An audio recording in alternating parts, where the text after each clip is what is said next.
Ada satu kisah saat di Madinah ada seseorang yang benci jika ada orang lain yang terlalu menyanjung dan mengagungkan Nabi Muhammad SAW.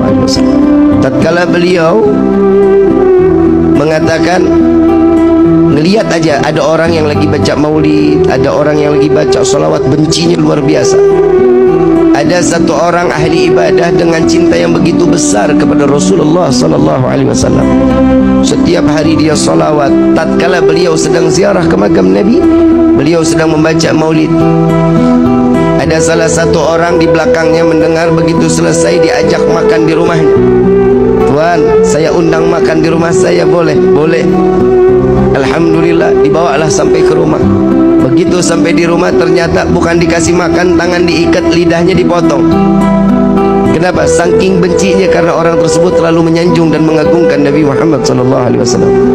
Aku tidak suka tatkala engkau terlalu mengagungkan dan memuliakan Muhammad, karena Nabi Muhammad adalah bukan seorang Tuhan yang wajib kita muliakan dan kita agungkan. Dipotong lidahnya. Saat itu juga dilepas orang tersebut, lidahnya digenggam, mulut penuh sama darah, lidah digenggam, dibawa sampai ke depan makam Rasul SAW. Di dalam hati beliau mengatakan, ya Rasulullah, maafkan saya, bukan saya enggak mau salawat lagi kepadamu, tapi lidah saya saat ini sudah ada di tangan saya. Saya tidak lagi dapat menyanjung dan memuliakanmu dengan lidah yang sempurna. Saking sakitnya, darah yang begitu banyak, beliau pingsan. Di dalam pingsannya, beliau didatangi sesosok manusia yang tatkala beliau mengatakan, wahai hamba Allah, wahai hamba Allah, ketahuilah aku Muhammad yang saat ini datang menjengukmu. Biarkan lidah itu terputus sekalipun, jika engkau tetap mencintaiku, maka Allah akan berdekatan, Allah akan mengizinkan aku dekat denganmu, kata Nabi SAW. Namun si hamba Allah ini mengatakan, ya Rasulullah, tapi aku ingin bersalawat dengan fasihnya, dengan kegembiraan, dengan lisan yang penuh dengan kesempurnaan.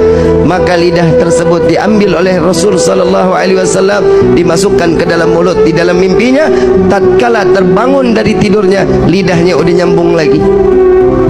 Di dalam mimpi Nabi memberikan manfaat kepada orang para pecinta Rasul SAW, sehingga seterusnya beliau terus dapat bersalawat kepada Nabi Muhammad SAW.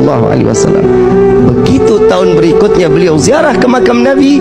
Tatkala beliau datang sedang membaca maulid, ada seorang anak muda yang datang kepadanya, Tuan, saya ingin mengundang makan Tuan.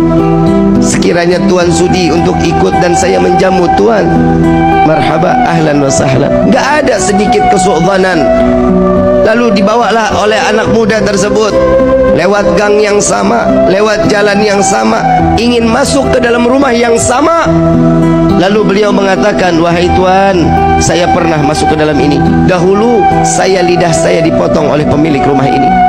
Apakah engkau juga ingin memotong lidahku, kata orang tersebut.